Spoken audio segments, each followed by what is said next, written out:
আজকে প্রথমবার আমি এত বড় মাছ একা কাটলাম।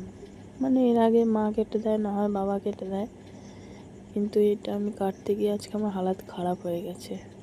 প্রথমে কাটতে পারছিলাম না, তারপর বাবাকে বললাম ছাই দাও, হাতে স্লিপ করছিল। তারপরে বাবা ছাই এনে দিল।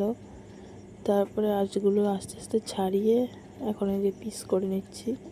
এত মাছি না, মাছি গরমকালে সবার বাড়িতেই থাকে, আর মাছের গন্ধেতে মাছি দেখো ভ্যান ভ্যান করছে।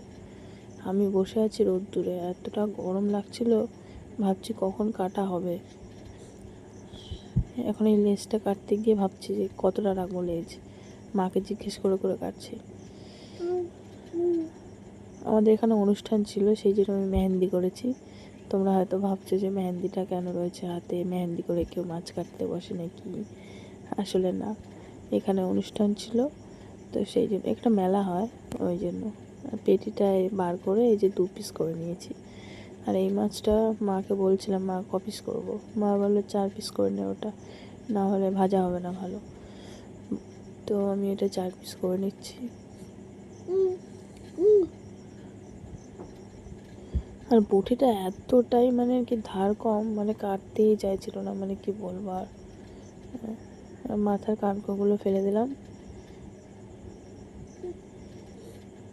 এটা কী মাছ বলো তো? এটা কাতলা মাছ। তো আমার বর ছিল বাড়িতে, মা বলছিল মাথাটা গোটাই রাখবি, ওটা তাহলে জামাইকে দিয়ে দেবো। হয়ে গেছে মাছ কাটা।